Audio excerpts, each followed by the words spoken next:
दोस्तों रात के 8 बज चुके हैं और मैं हूं आप सभी का अपना शावेज मलिक और हाजिर हूं आप लोग के सामने फिर से एक क्राइम की कहानी को लेके, एक क्राइम की घटना को लेके। अमूमन मैं 10 बजे बोला करता हूं, लेकिन आज मैंने 8 बजे बोला है, तो इसके पीछे एक रीज़न है। क्योंकि पिछले 6 दिनों के आसपास समय गुजर चुका है, यानी लास्ट जो हमने एपिसोड अपलोड किया था तो वो 15 तारीख को था। उसकी कुछ वजह से नैनीताल जाना पड़ा। कुछ दिन वहाँ गुजारे, मौसम अच्छा था, ठंडा था। लेकिन इस बीच मैंने अपनी ऑडियंस के साथ में एक पोल लिया था। उसमें मैंने पूछा था कि सर्दी का समय आ गया है और ऐसे में जो रात के 10 बजे का समय होता है वो काफ़ी ज़्यादा लेट होता है। तो सर्दियों अगर आप लोग कहें तो टाइम को थोड़ा चेंज कर दिया जाए।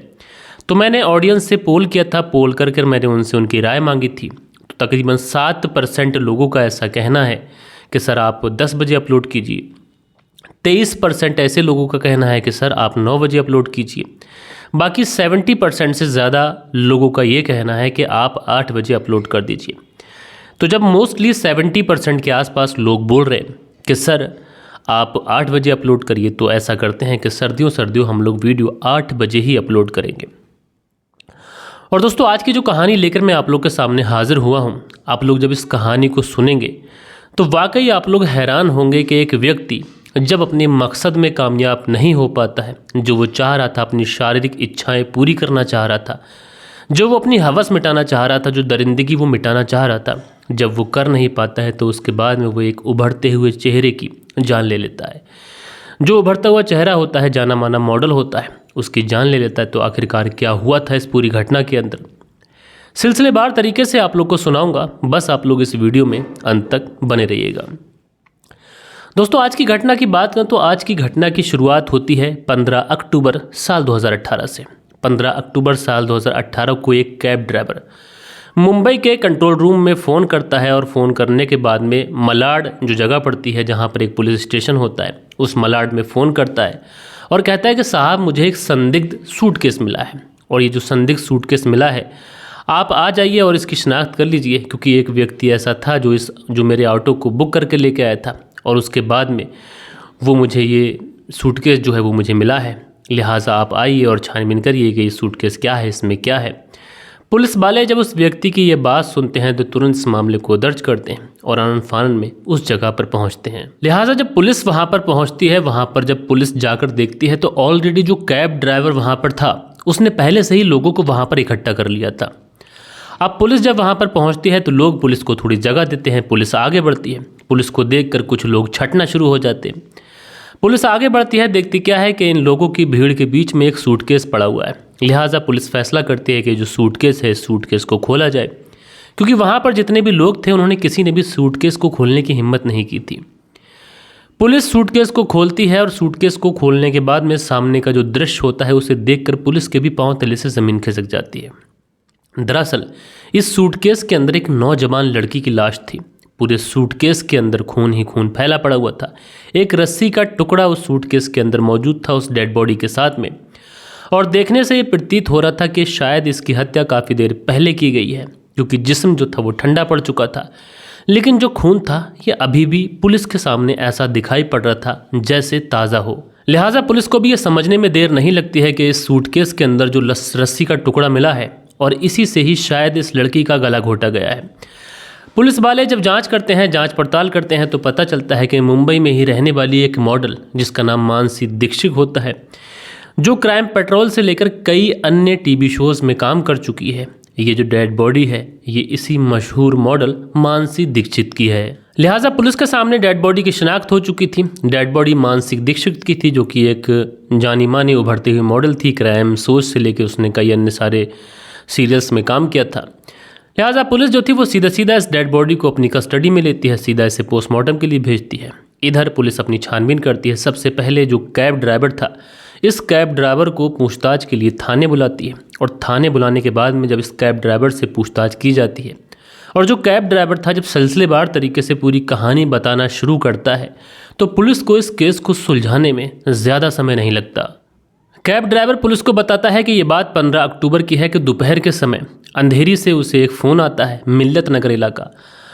वो कहता है कि सांता क्रूज एयरपोर्ट पर चलना है और ऑनलाइन बुकिंग की गई। इसके बाद में जो कैब ड्राइवर था उसने बुकिंग एक्सेप्ट कर ली और चंद मिनटों में ही वो पिकअप के लिए लोकेशन पर पहुंच गया। जब पिकअप के लिए लोकेशन पर पहुंचा तो करीब 19-20 साल का लड़का एक बड़ा सा सूटकेस लेकर वहां पर खड़ा हुआ था। कैब ड्राइवर जाकर वहां पर अपनी गाड़ी लगा देता है।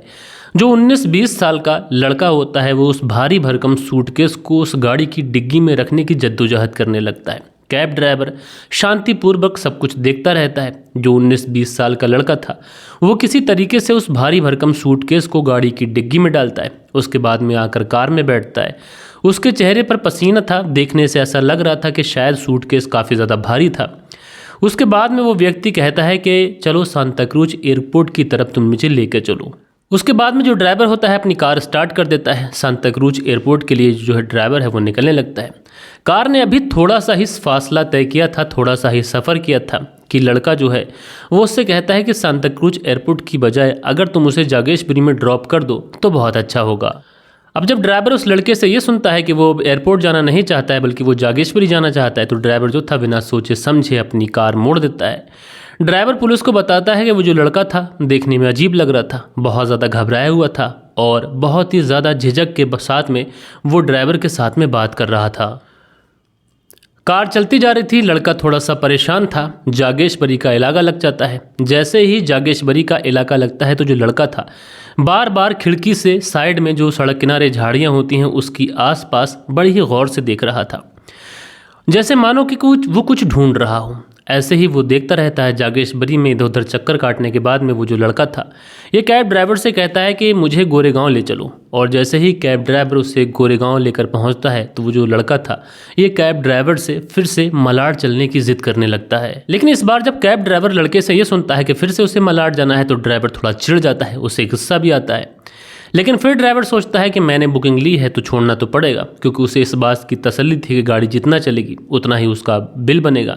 इसलिए जो ड्राइवर था ये मलाड चलने के लिए भी तैयार हो जाता है। उसके बाद में जो कार थी मलाड पहुंच जाती है। मलाड पहुंचने के बाद में फिर से जो लड़का था ये सड़क के किनारे इधर उधर देखने लगता है, घबराया हुआ था, बहुत चिंता इसके चेहरे से साफ दिखाई पड़ रही थी। अब उसके बाद में मलाड इलाके में जब एक जगह पड़ती है माइंड स्पेस पहुँचते ही सुनसान इलाके में ये जो लड़का था ये कैब ड्राइवर से कहता है कि मुझे इसी सुनसान जगह पर छोड़ दो। उसके बाद में जब सुनसान इलाके में वो ड्राइवर सड़क पर इस लड़के को छोड़ता है तो ड्राइवर के मन में बहुत सारे सवाल थे। वो सोच भी रहा था कि आखिरकार ये लड़का पहले एयरपोर्ट जाने की बात करता है, फिर गोरेगांव जाने की बात करता है, लेकिन अब ये सुनसान सड़क पर उतर रहा है, मामला क्या है। उसके बाद में वो जो लड़का था उस कैब ड्राइवर की पेमेंट करता है और पेमेंट करते हुए उस कैब ड्राइवर से ये अपने एकांत में अकेली जगह पर उतरने की सफाई देने लगता है। वो कहता है कि दरअसल मैं कुछ देर यहाँ पर रुकूंगा, मेरा एक दोस्त आने वाला है, मैं उसका इंतज़ार करूंगा, वो मुझे अपनी कार से यहीं से पिक कर लेगा और उसके बाद में हम लोग एयरपोर्ट के लिए निकल जाएंगे। लेकिन ड्राइवर इस बात पर ना ज़्यादा सवाल करता है ना ज़्यादा जवाब करता है, कहता है कि ठीक है, अगर तुम्हारा दोस्त आएगा तुम निकल जाना। उसके बाद में वो जो लड़का था डिग्गी खोलने के लिए कहता है और जो भारी भरकम बैग उस डिग्गी में रखा हुआ था उसे उतारने की कोशिश करने लगता है। लेकिन ड्राइवर आगे पुलिस को बताता है कि वो बैग इतना ज़्यादा वजनी था, इतना ज़्यादा भारी था कि वो लड़का चाहकर भी उस बैग को गाड़ी की डिग्गी से निकाल नहीं पा रहा था। उसके बाद में उसने मुझे आवाज़ दिया कि भैया ये बैग जो है वो डिग्गी से निकलवा दीजिए। मैं जाता हूँ, उस बैग का सहारा बनता हूँ और उसके बैग को उस डिग्गी से निकलवाता हूँ। लेकिन वो जो बैग था वो ज़रूरत से ज़्यादा भारी था, क्योंकि मैंने आमतौर पर इतने बड़े बैगों को सहारा दिया है, मैंने उठवाए हैं इस तरीके के बैग, लेकिन कभी भी इतना वज़न किसी भी बैग में नहीं देखा। अब उस बैग में क्या था क्या नहीं था इस बारे में मुझे जानने की ज़्यादा उत्सुकता भी नहीं थी, लिहाजा मैं वहाँ पर ज़्यादा दिमाग लगाता नहीं हूँ और वहाँ से अपना किराया ले लेता हूँ और चलता हो जाता हूँ। ड्राइवर निकल चुका था, लड़का उस जगह पर रुक चुका था, लेकिन ड्राइवर जब 2-3 किलोमीटर आगे पहुँचता है तो उसके जहन में अजीब अजीब तरीके के ख्याल आने लगते हैं। वो ड्राइवर सोचता है कि इस लड़के ने मुझे आधे शहर के अंदर घुमाया है, कई जगह इसने मुझसे चक्कर लगवाए और उसके बाद में एक सुनसान जगह पर उतर गया। आखिर वो क्यों उस सुनसान जगह पर उतरा? अगर उसका दोस्त कार से आ रहा था तो वो उसे उसके घर से ही पिक कर सकता था, आखिर उसने टैक्सी क्यों की?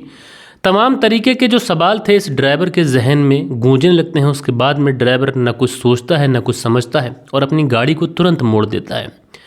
उसके बाद में जिस जगह पर उसने उस लड़के को छोड़ा था वहाँ पर पहुँचता है तो देखता क्या है, ना वहाँ पर लड़का है ना बैग है।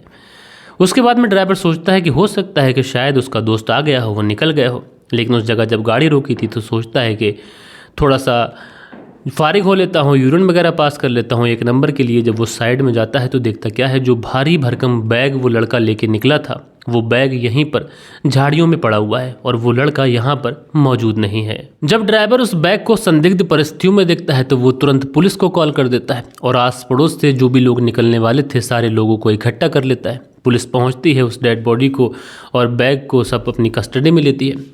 पुलिस कातिल तक बहुत जल्दी पहुंचना चाहती थी, लिहाजा पुलिस इस व्यक्ति का सहारा लेती है जो कैब ड्राइवर था।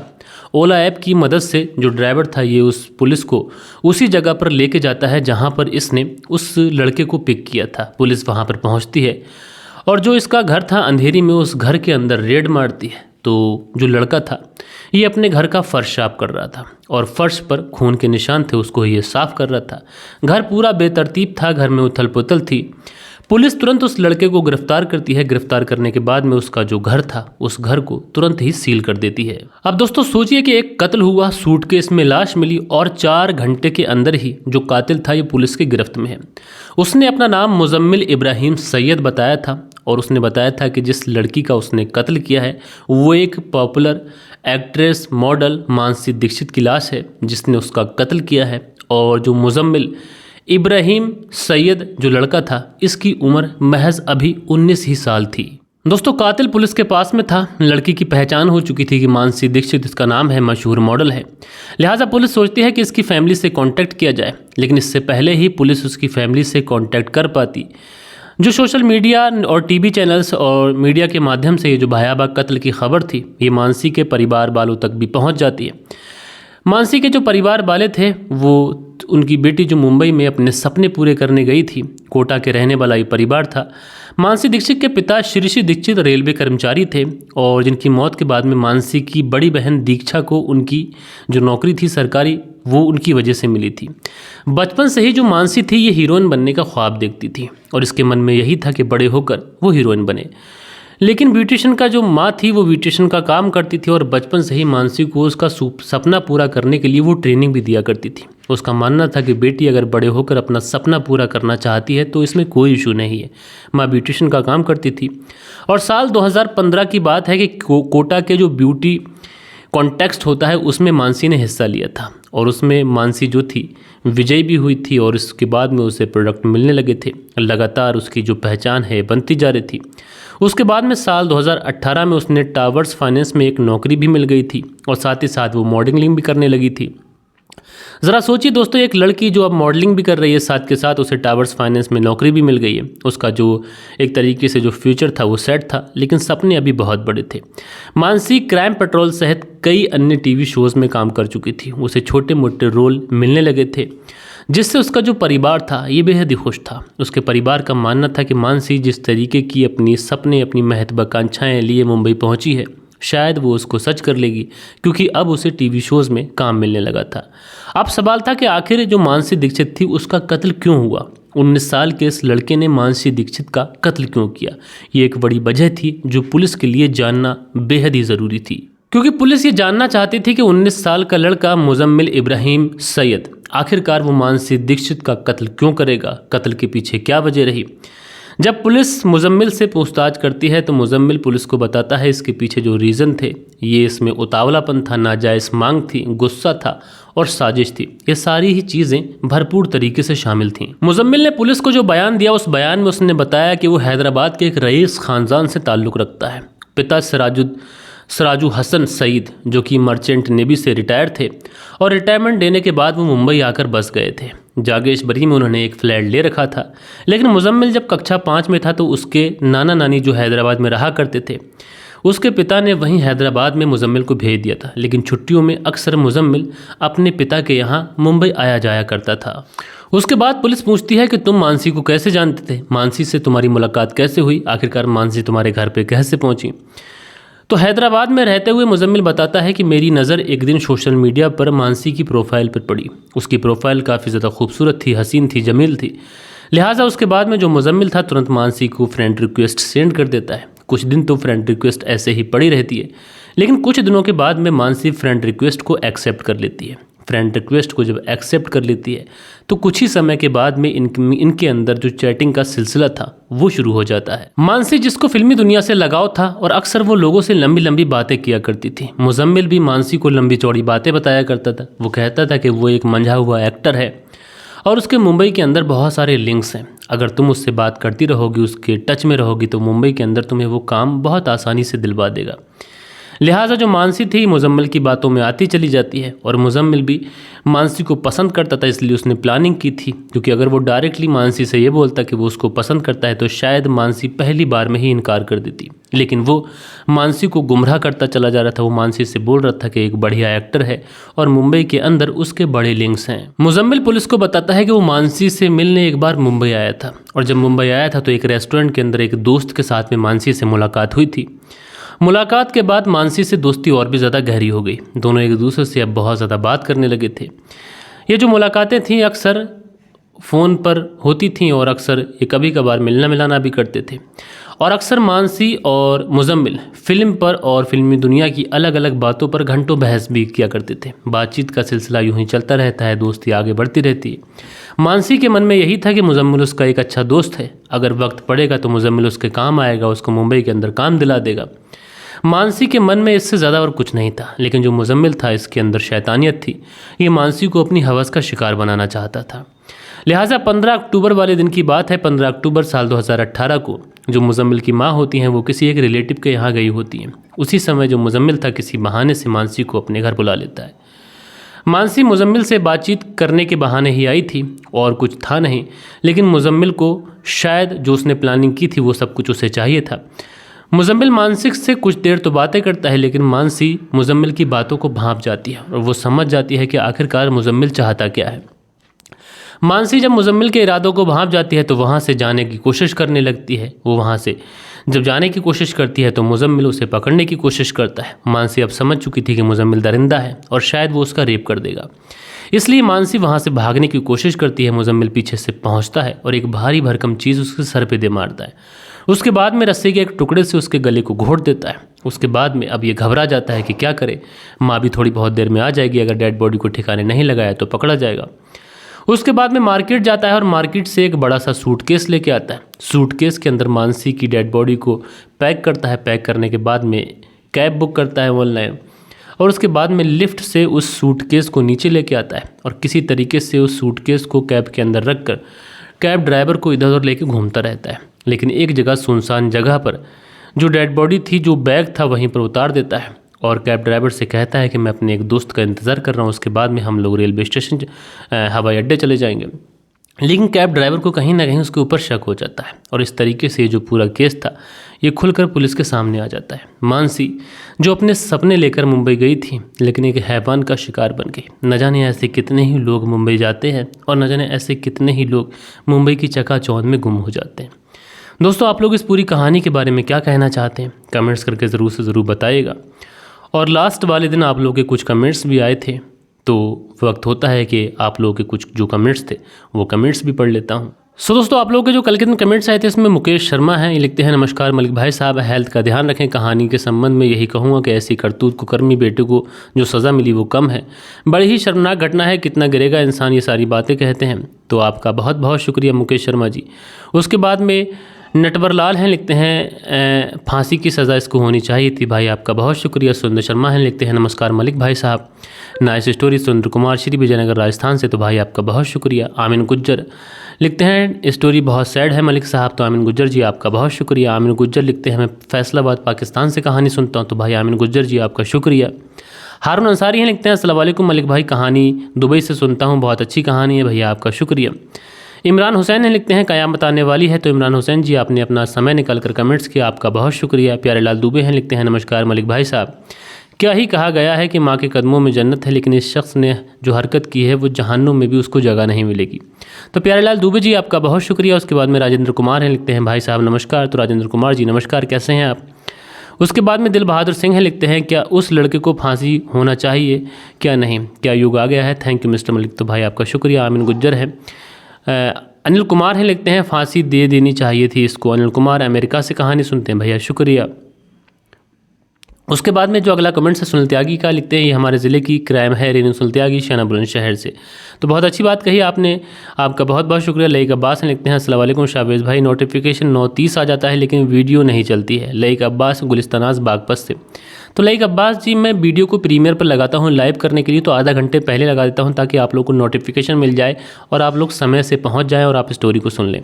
तनबीह लिखते हैं अस्सलाम वालेकुम भाई, आपकी तबीयत का ध्यान रखो, आपकी आवाज़ काफ़ी ख़राब हो रही है, तबीयत ठीक नहीं है ना इसलिए। तो तनबीह जी, अब सर्दी बढ़ गई है और अभी मैंने रिसेंटली में नैनीताल के बहुत ज़्यादा चक्कर लगाए, शायद इस वजह से भी। उसके बाद में जाकिर हुसैन है, लिखते हैं छी शर्मनाक। तो भैया आपका शुक्रिया। दी बैरिस्टर हैं, लिखते हैं अस्तगफिरुल्लाह, समझ नहीं आता कि हवस में इंसान इतना पागल कैसे हो सकता है। तो भाई आपका शुक्रिया। राजपुरा ख़बरनामा है, लिखते हैं शाहवेज़ भाई, आबिद ने अपने दूध को भी शर्मसार कर दिया, उसके लिए उम्र कैद से भी बड़ी अगर कोई सज़ा हो तो मिलना चाहिए। राजपुरा पंजाब, रमेश चौधरी जी। तो रमेश चौधरी जी आपका शुक्रिया। और हसीबुल अंसारी हैं, लिखते हैं अस्सलाम वालेकुम भाई। तो भाई आपका बहुत बहुत शुक्रिया। अब्दुल्ला हासिम है, लिखते हैं आप खबीस ये क्या ख़बर लेके आते हैं। भाई जो कहानी होती है, जो ख़बर होती है वो सुनाई जाती है, मुझे खबीस कहने से अगर जो लोग क्राइम करते हैं वो सुधर जाएँ तो बेहतर होगा। उसके बाद में MM जल्ले करके आईडी लिखते हैं, आज के बाद तुम्हारी कहानी नहीं सुनूंगा। तो भाई पता नहीं क्या हुआ, तुम क्यों गुस्सा हो गए। उसके बाद में हैरी हैटी हैं, लिखते हैं अब लालची इंसान जब वॉइस ठीक नहीं है तो कहानी क्यों डाल रहे हो। तो आप लोगों से रिश्ता है, ऐसा कुछ नहीं है कि 1000-2000 पे लाखों रुपए आ रहे हैं, बस आप लोगों से रिश्ता बना हुआ है, इसलिए आप लोगों के साथ में कहानी शेयर करता हूँ। और 5 दिन मैंने इसीलिए रेस्ट किया है कि मैं आप लोगों तक कहानी न ला पाऊँ, लेकिन अभी भी तबीयत पूरी तरीके से ठीक नहीं है, आवाज़ चेंज है। लेकिन उसके बावजूद भी आप सभी लोगों का बहुत बहुत शुक्रिया, आप सभी लोगों का प्यार बना हुआ है, इसी तरीके से कहानी लाते रहते हैं। मिलते हैं दोस्तों कल के दिन किसी और क्राइम स्टोरी के साथ में, जब तक के लिए अपना ख्याल रखें, देश का ख्याल रखें, परिवार के रिश्तों की अहमियत को समझें। जय हिंद, जय भारत।